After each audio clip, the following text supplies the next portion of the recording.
Welcome back to another episode of the Pagcast. So today with me on the line, I have Daryl Evans, who's a LA Kings alumni, a radio analyst for them, and who did a good, who had good he did a good job contributing to the Miracle on Manchester.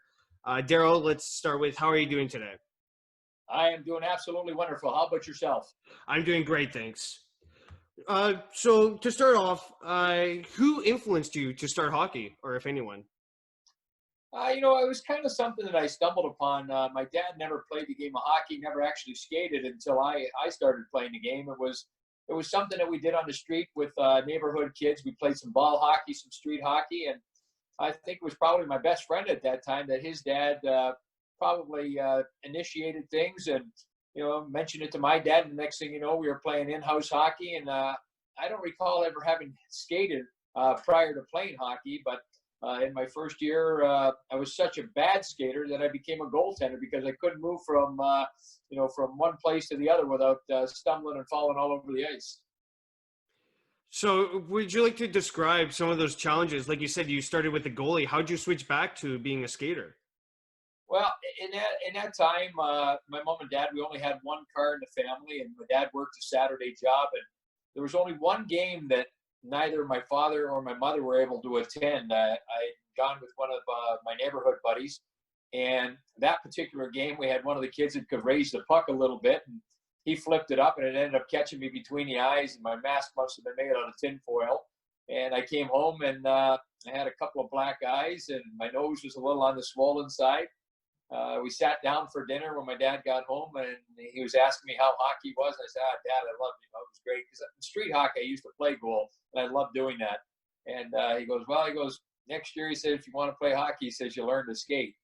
And I'm going, oh, wow, how's that going to happen? And they found a power skating school in that particular summer that wasn't too far away from where my home was.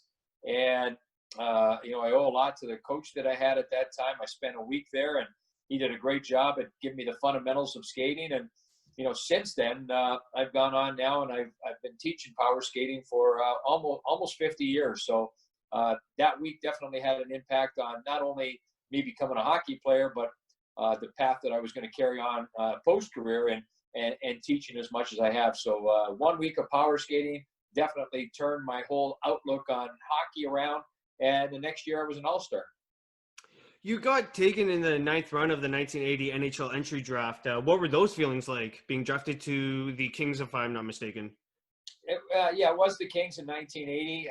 The draft was at the Old Forum in Montreal. So just walking into that building was, kind of like a dream come true. You see it on TV, and, Montreal, when I was a kid growing up, dynasty, still the most Stanley Cups in the history of the National Hockey League. But that building had some magic in it. So just being in that building was a great feeling. Being drafted was incredible as well. That was the first year that they'd gone to the 18-year-old draft. The year before that, it was a 20-year-old draft. They expanded the draft to go to 18. I got kind of caught in the middle there. I was a 19-year-old. So, again, being drafted by the Kings was a little bit of a surprise. A lot of my friends have been drafted by the traditional teams, the Rangers in Montreal, Toronto, Chicago, some of the original six teams. So when I got drafted by a non-traditional kind of hockey market, it was a little bit different. I think, initially hearing that, but I think that got kind of overlooked by everything by just being here in your name, that the Los Angeles Kings have selected Daryl Evans, and that, that was going to be the next chapter of my life. Did you ever have any bragging rights with your friends since they got drafted to other teams? Pardon me, did I ever have any? Bragging rights. No, you know what? I think at that stage there, having grown up playing with each other and against each other for so many years, I think you always have a mutual respect. I think, initially, when players were getting, or my buddies were getting drafted to different places, oh, that's a cool place to go. Oh, that's a great city to go. And I probably looked at it a little different than them, being that they were being drafted by, again, the more traditional hockey markets. And, their thoughts on the other hand was, oh, wow, California, you get to go to the sunshine, you go to the beach type of thing. And, they looked at it from a different perspective. But bragging rights, I think, all of us, sitting in that building in Montreal, whether we got drafted or we didn't get drafted, I think we had all earned, the bragging rights to get to that point, and it was just a matter of where you were going to, go in the next phase. But I think we all had that mutual respect for each other, and we're proud of each other, and happy to be there and support each other on that special day. In the 1981-82 season, you got unfortunately demoted to the AHL. What was your mentality when you heard that news? Well, I wasn't surprised. I think that was, at that time, that was kind of like, again, you look at where you're drafted. I mean, if you're a first round pick, sometimes you're going to, you're going to stay with the team. But I was drafted in the 9th round. I was a smaller, so to speak, player, and I had to prove myself. So, being sent down right off the bat was not a surprise to me. The coach, who was Don Perry down in the American Hockey League for the New Haven Nighthawks, I had a little bit of experience with him. I'd finished off the previous season playing with him in the International League with the Saginaw Gears. So I was going to go down. I was going to play for him. He was a little familiar with me, and it was a good experience. And I think because of that, having that experience in the American Hockey League, you get to play against men. It was definitely an elevation from playing junior hockey and even from the International League the year before. So I learned a lot from that, and I think I was able to apply it when I eventually did get the call up in March in '82. So you used the experience that you got from the American Hockey League to help you boost your game? Yeah, I think, you mature in a lot of ways. I mean, you're professional, you're being paid, you're a little bit more independent. You're living on your own. In junior, when you play junior hockey, you tend to live with a family and somebody's taking care of you. So not only do you got to take care of your business on the ice, you got to take care of your business away from the ice. And so I think there's a real growing up period there. I found myself as a mature kid growing up, but it was a great experience. And I think, again, being down in the American League, the schedule, very demanding, obviously a lot of bus travel down there, a little bit on the plane, but there was an expectation, and there was a lot of things that need to be met, and I think I was able to eventually find a way to do that. I got injured that first year when I was in New Haven, and ended up missing well over a couple of months with a broken wrist. So that may have slowed the process a little bit, but I never turned back the clock for the way it went. Getting a call up in March, what it led to in the next 2 months was incredible for me and for our franchise at that time. Your career really took off the next season as you scored 40 points, 18 goals, and 22 assists. What contributed to that season? Well, I think it had to do with the strong finish in the playoffs there. I got a chance in '81-'82 to play the last 14 games of the regular season. I picked up a couple of goals. I believe I had 8 points in that period. But it was probably the growth in the playoffs. I mean, in that particular year in '82, that's when they expanded the roster from 19 to 20 skaters. I wasn't even supposed to dress for the playoffs. I was just supposed to be, an extra player, so-called one of the black aces that, was around in case anybody got hurt and they got short on bodies. But I was fortunate enough to get in. A lot of that had to do with the trust that Coach Don Perry had with me, having coached me in the International League the year before, the American Hockey League that year. He got called up during the year to become the Kings coach. So I was somebody that he was familiar with and could trust. And he put me in the lineup. And game one started. That year Edmonton was supposed to walk right through us. I mean, they had a powerhouse. They finished 46 points ahead of us during the regular season. And they were supposed to, like I say, just walk right through us. And that's what it looked like when the game started. They were up 4-1 in the first period. And I think at that point, that's where the coach, Don Perry, decided to make some decision. I might as well play some of these kids. These kids potentially might be the future of the Los Angeles Kings. And, he gives some of us an opportunity. Well, before the game was over, we ended up winning the game by a score of 10-8. I had 2 goals and 2 assists. I was a first-star hockey night in Canada. And what a way to start your NHL playoff career. And, the next night, Gretzky beats us in overtime, 3-2. We go back to LA. That sets the stage for the miracle on Manchester. We win 6-5 in overtime. I scored the overtime goal there. 2 nights later, they beat us 3-2 again. And just to show how, unsure that there was going to be a game 5, both teams ended up flying on the same plane back to Edmonton for game 5. And arguably one of the quietest flights I've ever been on.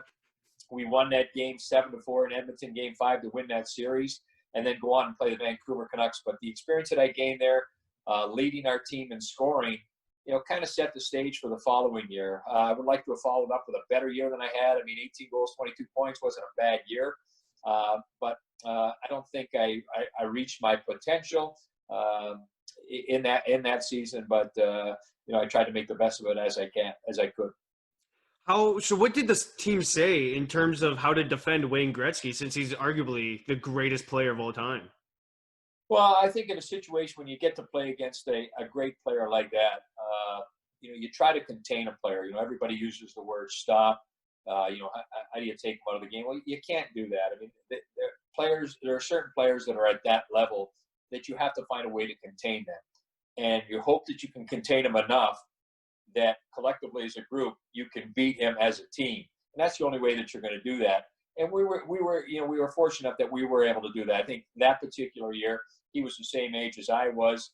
They were a young team, that Oiler team, and they probably learned more from losing that series than they would have had they beat us in that series. I think it was that one step backwards that propelled them forward into winning Stanley Cups, through the 80s there. But, he was a guy you always had to be aware of when he was on the ice. He was a step ahead of everybody. His mind was incredible. It's not that he was faster, stronger, shot the puck harder. It's where his mind was. He had a hockey mind at that time that, nobody was, familiar with. He did things and saw things in a whole different light. And it was a great experience playing against him, defeating him that year. It was really special. But again, as we see in the years to follow, what he became and what the Oilers did, becoming a dynasty there in the 80s was a special time for them and in the NHL as well. You guys won game one, like you said, of a score 10-8, very high scoring. And that's what the theme was in the 80s. Is that when reality set in and, you guys were like, we could actually win against the Oilers? Well, there's definitely a boost. And we were fortunate that year that the first round of the playoffs was only a 5-game series. So bang, all of a sudden now you capture game one. You're up 1 game and up. They've got to beat you 3 out of the next 4 games, to move on. I think the next night, we gave them a good push. They ended up, like I say, they beat us in overtime, 3-2. Gretzky scores in overtime.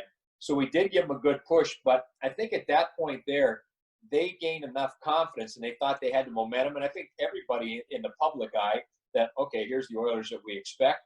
And, within 48 hours when we were playing in Los Angeles, when they jumped out and they had a 5-0 lead, that's what everybody expected to see. All of a sudden now they were in a good position to win that game, take a comfortable 2-1 lead, and probably wrap it up. If not in game 4, that they'd win game 5. And when being down by 5 goals going into the third period, our mentality was, it was our first game on home ice in the playoffs that year. Was to we owed something to our fans. We needed to show better than we did. And we just kind of just pecked away at it. We scored our first goal a couple of minutes in. By the middle of the period, it was 5-2. At that point, myself along with a few of our teammates, we got those 10-minute misconducts for dancing. So we were ejected at 9:56 of the third period. So we watched the game and listened to the game in the locker room, and our teammates battled back. Another pivotal part was when a 5-minute major penalty was taken there by the Oilers on Dave Lewis, and he was cut over the eye, and that put us on the power play. And Steve Bozak's goal with 5 seconds left ties things up, and that set the stage for the overtime. But we gained a lot of confidence from that. Again, you would think taking another setback when we lost the next game and that we were going back to Edmonton for game 5, that the momentum would have been in their favor. But not only was the momentum maybe in their favor, so was the pressure. We had no pressure. We'd already overachieved. We shouldn't have won 2 games. We shouldn't have won any game. So we played, I don't want to say loosey-goosey, but we were relaxed, and it showed on the ice. Ironic that they were one of the highest scoring teams in the history of the NHL. And that year, I can't remember exactly how many goals they scored, but we win the 3 games, 10-8, 6-5 in overtime, and 7-4. And they win the 2 tight games, 3-2. So we kind of beat them at their own game. And I think that's what probably, made the series even a little more strange than it already was. Would you say that special teams, like the power play and penalty kill, played a majority role in beating the Oilers at their own game? No doubt about it. We excelled on the power play, as did they. I mean, they had so many weapons to go to, but we definitely took advantage of our power play. I think our power play in that playoff year, again, going on to the next series against Vancouver, I think it was close to 30%. So the numbers were pretty darn good. And, you'd have to win that part of the game because, at that time, there was games, there was a lot of penalties, there was a lot of physicality, a lot of, everybody, kind of sticking their chest out, trying to get the upper hand on the other team. And, so there was going to be a lot of time spent on the special teams, and they scored shorthanded goals and power play goals, but we were able to counter and score some timely special team goals as well as our own. During game 3, obviously, you keep saying you guys were down 5-0. What was the team morale? Was it just completely shot? We were a little bit down. There was no doubt. I think the best thing that happens there when you're down like that is that you're able to go into the locker room and regroup. If the clock continues to keep running, I think they just, they trash us. Who knows what the score would have ended up. But I think when you hit that reset button a little bit, it sends them to their locker room.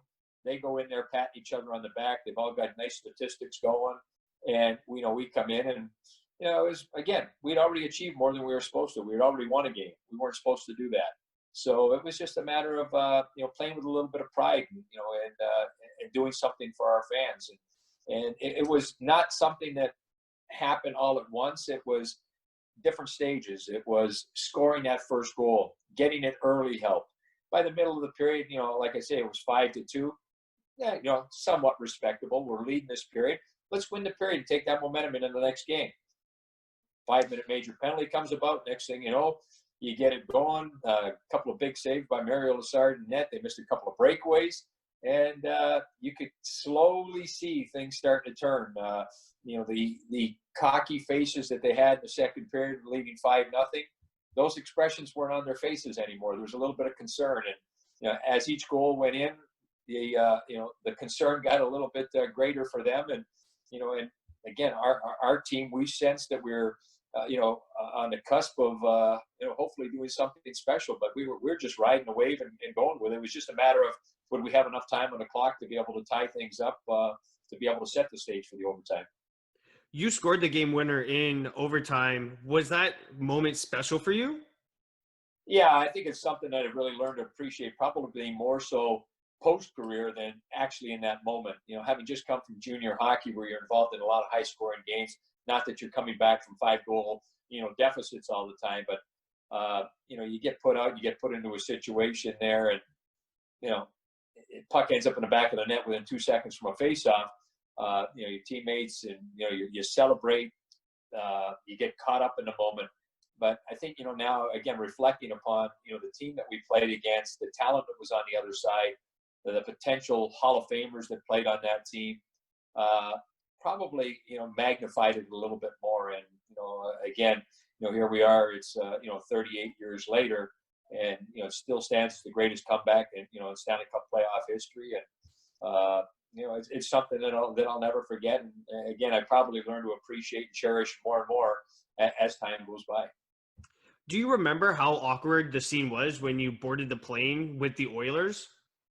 Yeah, it was very, very quiet. It was one of those situations. I can't remember if it was their team that sat at the front or our team. I believe it was theirs, but we were obviously separated, and it was a quiet flight. And we were, I think, as an individual, you sit there and you're sitting on a plane. It gives you a little bit of time to think. And from our standpoint, like it's, gee, pinch me. I'm going into Game 5 in a 5-game series against the Edmonton Oilers. Like, we got a chance to win this thing. And I'm sure on the other side of their things, like they're happy they're going back home. They're probably confident that they can beat us. But then again, they had that pressure that was upon them. They were expected and they were supposed to win that series. So anything shy of that, even had they beat us in Game 5, probably would have been a disappointment just because we tested them so much. But it was, again, that's part of the learning curve. And it just goes to show you how great those players as individuals were and how great a team they became, because I think that played a real critical part in them learning and benefiting from it moving forward. How long did your team party after pulling off the huge upset against the Gretzky-led Oilers? No time whatsoever. I mean, because we had to go right from Edmonton right to Vancouver, so you get ready for the next series. I mean, you celebrate at the moment in the locker room and things like that. Maybe a little bit on the bus, maybe the flight and things. But you're on your way. As unbelievable as a feeling that was, all of a sudden you're back at an even playing field again. You're 0-0. You're playing against a new opponent, and none of that means anything anymore. So that's just it's one step into the process, and I think that was the way that we approached that. We're all happy. We're patting each other on the back for what we accomplished, but we also knew that we had a mountain in front of us, and that was only one step before. Fast forwarding to I think like a couple of seasons in the future, Wayne Gretzky got traded to the Kings. What was your story when you heard that news? Oh, that was great news, for the city of Los Angeles and for the game of hockey. Always sad to see a player of that status get traded. I think you always envision those players as playing their entire career with a franchise. He was the face of the NHL. He was the face of the game worldwide. I grew up playing with and against Wayne, so I was very familiar with him. And I know that hurt him a lot. I think when you look at the team that they had there, they had the potential to go on and win many, many more championships with that core of players that they had, because they were all still so young. But on a selfish way, and having them come to Los Angeles, you could expect that it was going to mean big things. Los Angeles at that time, the Lakers, dominating, sports. Dodgers were, way up there as well. But I think, with the Lakers, the stage that they set in the arena, this all of a sudden kind of put hockey, at that level. They're bringing in the greatest name in our game to play on that stage. And Wayne did not disappoint. He did some incredible things. They had some great teams with Wayne. And on the ice, he provided the entertainment. The entertainment capital of the world here in Los Angeles was not disappointed. They got to see some great hockey from one of the greatest players to ever play the game. Looking back on your career, is there something that you would have changed?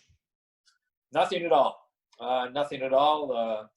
I think as we look forward, I'm not disappointed the way things went. Would I love to play a longer career in the NHL? Of course, but I wouldn't give up anything that I did, or the experiences that I had, or what I accomplished, because there's never any guarantee of any of that kind of stuff. You can get injured at any given time, or for whatever reason you might not be good enough, or somebody else will take your job. But that's part of the game. I think that's something that we accept as we start playing the game, right from a young age. But I look at it, I'm proud of every moment, the things that I was able to accomplish. And probably, as from a standpoint of where I'm at now, being removed from the game as a player as long as I have been, I am probably more proud of what I've accomplished post-career than I actually did while I was playing. I mean, playing in the NHL was a dream come true. Playing against the Oilers in that playoff year and winning that series was unbelievable. But the impact that I've had on youth hockey here in California, helped growing the game, girls hockey, women's hockey, it's something that I take a lot of pride in. I do a lot of charity work. I'm involved with a lot of different charities. And I think, having been given the opportunity to be able to give back because of hockey, I'll be forever grateful with the game of hockey for what it has allowed me to be able to do, and the connections and relationships and the people that, hopefully I've been able to impact in my post career, and that'll continue for many years to come. But would not change a thing. What type of charity work do you do? I'm involved with the American Heart Association. I sat on the board for the Go Red for Women campaign. My mom had some work done on her heart a number of years ago. So for a number of years there, I donated $100 for every power play goal that the Kings scored. That went to their foundation. I did the same thing with the Ronald McDonald Health of Southern California. I've hosted some walks for the National Brain Tumor Society, been as an MC for a few of their events. And right now I'm doing a lot of work with pancreatic cancer. I host both their LA and their Orange County walks. I'm their MC for those events. And I've met some great people, and I've met some unbelievably strong people battling these diseases. I wish there were more hours in the day to be able to do more things like that. I try to do as much with the children's hospital as I possibly can. Alzheimer's disease, people that I've known that have been affected by that, Parkinson's disease. I try to do as much charitable work as I possibly can. I think, there's things that we are given in life Everybody likes to look at things, monetarily, push like all towards money. I think the greatest gift that we can give is our time. Money we can always get back. Money we can always earn. If I give you an hour of my time, I can't get that time back. So by me giving my time to wherever I'm, allocating my time or putting it or donating my time towards, it's got to be very special. So I take a lot of pride in what I do with that. And again, the connections and relationships that I've met, the people I've come across have been some just amazing people. And there are so many people behind the scenes of all these foundations and charities that do some incredible work. And I do a lot of work with, our own charity, the King's Care Foundation. I get involved in everything that they do, whether it's going to schools, hospitals, businesses, inner city, ball hockey, whatever it is. It's something that I take a lot of pride in. Do any former or present LA Kings help you out with your charity work? I think everybody does some of the things in their own way. I think everybody has their own involvements in different things. But, like with our camps and clinics and things like that, there'll be different times, different events that we go to where we'll send a couple of alumni, whether it's to a ball hockey clinic, the ice hockey clinics that we do. Other guys will come out and help out when we do our Kings camp. We usually have a half a dozen of our alumni that come out to those things, which is great. When we do our fantasy camp, some years we might have as many as 15 of our alumni come around. So, our group is great here. They've done a great job, and that's what's kind of bridged the community with our Kings team here. We are notorious for going out in the community and trying to help out as much as we can, especially with the school districts and things like that. And I take a lot of pride now. We get involved with like law enforcement, the fire department, just again giving back for all the support that these people have given and shown us over the years. And for being able to create a platform for us to be able to excel in and succeed in and do what we like to do. So it's teamwork, and it goes right from ourselves all the way out into the community to each and every person that we touch and that they touch. During some players' careers, they always want to envision themselves giving back to the community. Did you ever set that goal for yourself? I don't know if it's necessarily a goal that I would say that I set. I think that's something that just kind of evolves, with your personality and things like that. I think some of it stems back to that first job that I had, becoming a power skating junior, so to speak, instructor before my 11th birthday. That it was a way to give back. And here I was, a kid that less than 2 years earlier couldn't skate 5 feet without falling down. So now I was on the ice with kids that were anywhere from 2 to, and I remember even having a man as old as 29 that could not skate as well as I did when I was on the ice for that first time. And, seeing them take those steps and helping them out, it was so rewarding. And just to understand that how much you can impact somebody's life with an act of kindness like that. I was well brought up. My parents were very giving people. I think they showed that in the way that we lived at home with my brother and my sister and our family, to help one another out. And I've taken that mentality and I pushed it into everything that I do in life. And it really has created some amazing moments for me. Now, going back to the topic of hockey, what's your views on today's game? Well, it's a different type of game. We saw a period when we played back in the 80s, a lot of high scoring and things like that. There's no doubt that today's athlete, whether it's hockey, baseball, football, basketball, golf, whatever sport that you want to take, that the athlete has got so much more accessibility to enhance their game, especially at a young age.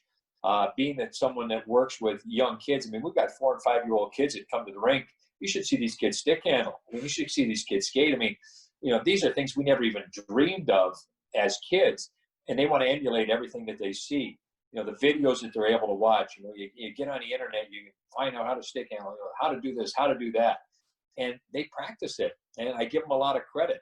I think the athlete is a little bit different in the respect that, back in our time, we kind of had to try to create those type of things. Like we pioneered some of those type of things, but we had nowhere near the idea of what these kids have today on the game. But today's athlete is incredible. The hockey player is amazing. The speeds they can skate at. You look at a Connor McDavid, being able to handle the puck at the speed that he goes. It's incredible. Alexander Ovechkin and his longevity. He may become the greatest scorer, that the game sees. All depends, whether or not he can stay healthy, and we'll see where the game goes from there. The format of the game right now with the 3-on-3 and overtime, I think, is very exciting. I think that's taken the game to another level. I think, taking away from all the physical play. I'm not saying the game's not physical, but the clutching and grabbing, more so. I think that's really opened things up and allowed these guys to show their athleticism. And I think the crowd is, greatly entertained by that.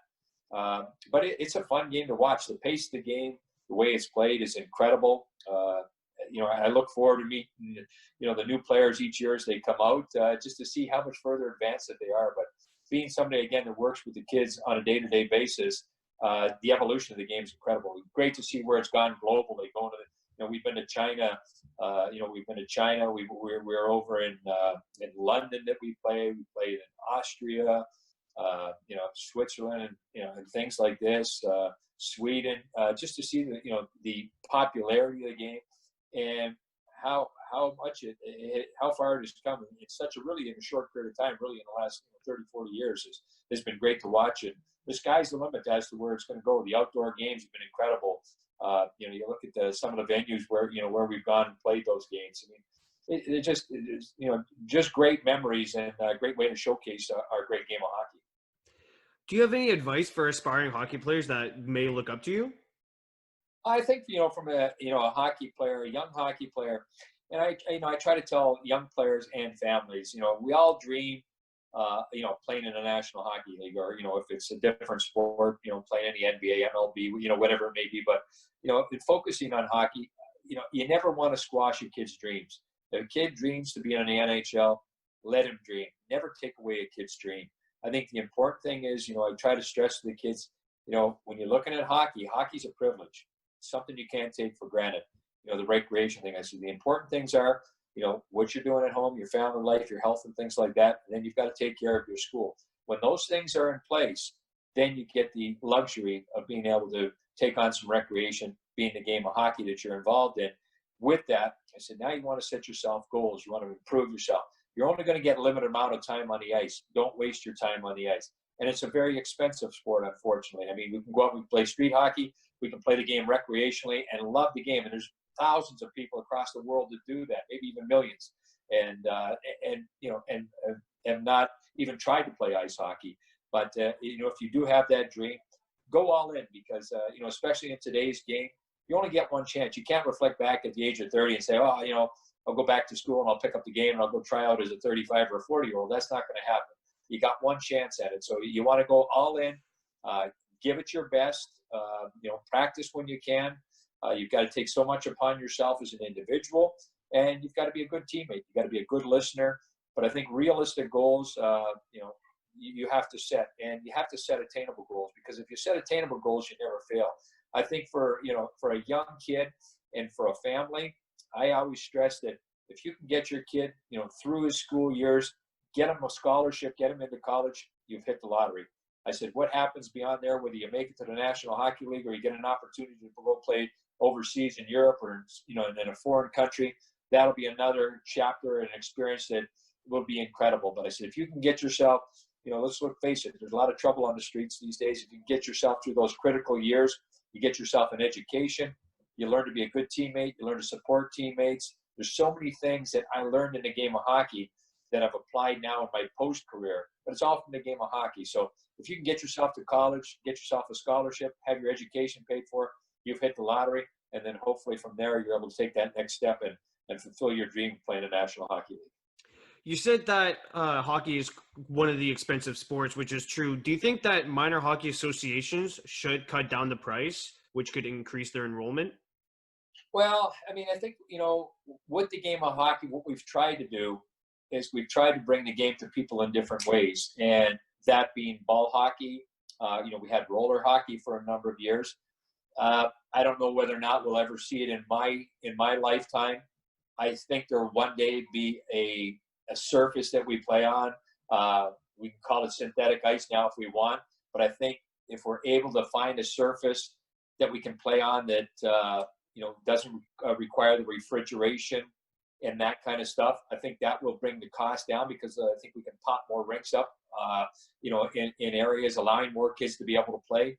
But I think the game is really growing. I think when you look at the reason why it's growing so much, when you look at half the population, again, just using rough numbers, half the population is female. You look at the growth of women's hockey right now.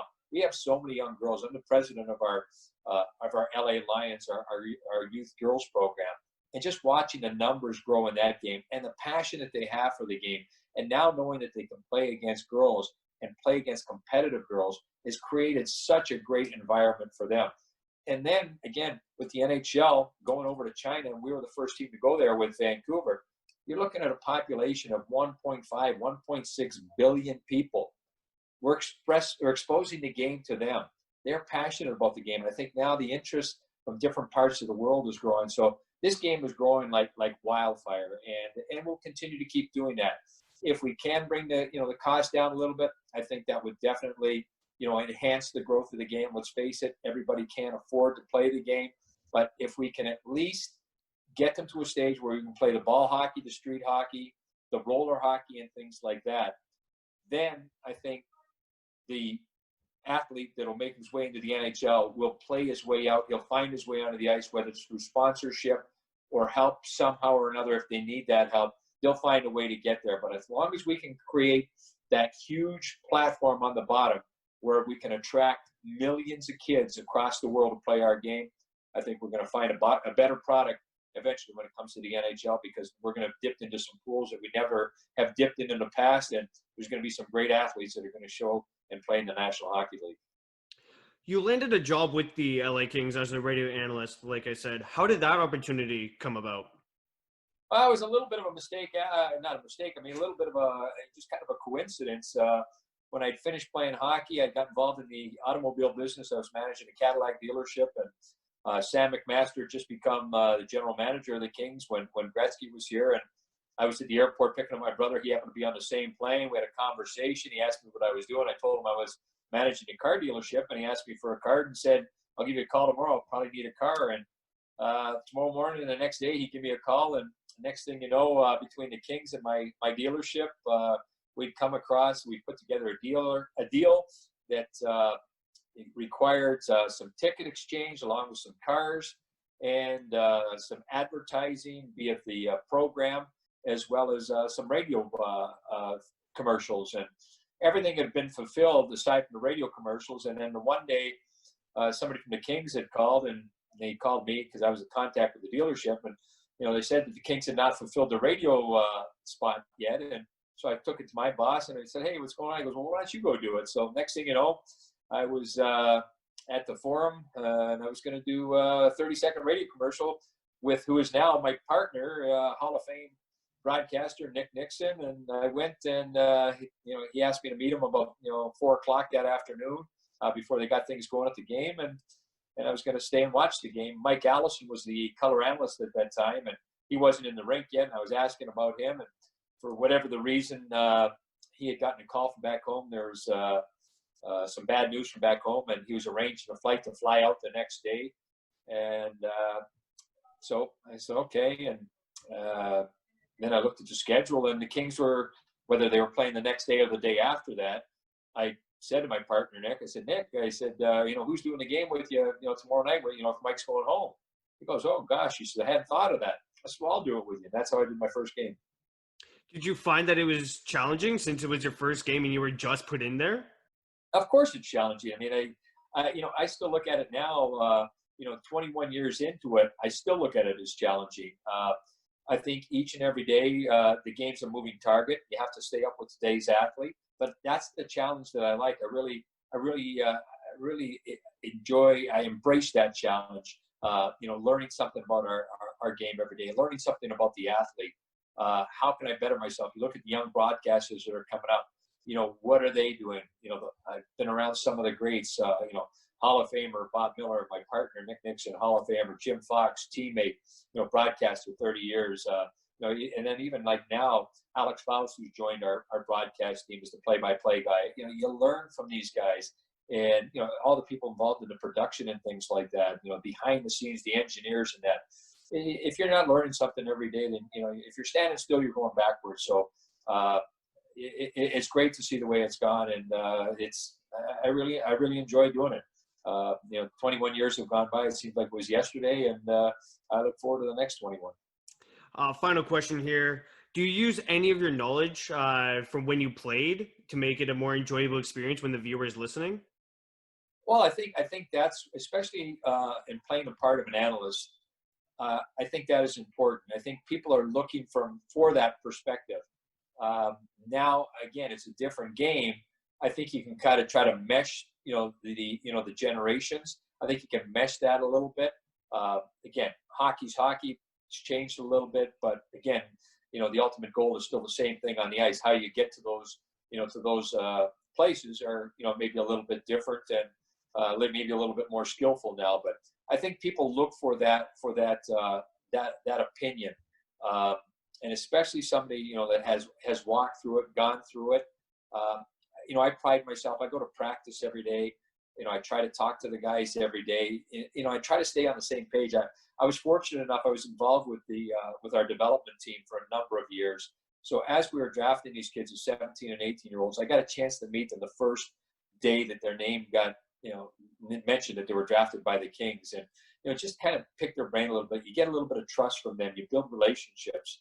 Now some of these guys have been here, 13, 14, years, and you get to know them quite well. And I think that kind of takes down some of the barriers and gets you, some of those stories and some of the, the comments that, people want to hear that maybe you wouldn't normally get it, if you weren't a former player. I think, as long as you do your job well and you're honest and sincere, and you're not looking to come up with a comment or try to hurt anybody, I think you'll be surprised at the trust an athlete will show in you and the things that they will tell you and allow you to be able to use on the air. So I think, you really have to build that trust. And that's something that I pride myself in, that I always have the athlete, whatever I'm saying. Of course, my opinion, is what other people are looking for. I'll say that, but I will never, never sit there and bash a player or say something out of context from that they said to me. So I think that's there's a unique and a fine line there. But being a former player, I think definitely benefits the position that I'm in today. I would like to thank Daryl Evans again for coming on the Pagcast today. It's been great talking to you. Great talking about the game of hockey, and we look forward to getting through this time and getting the game of hockey back on the ice. Keep up your great work. Good luck with all your stuff in the future, and I look forward to catching up with you again soon. Awesome. Thank you again, Daryl. My pleasure.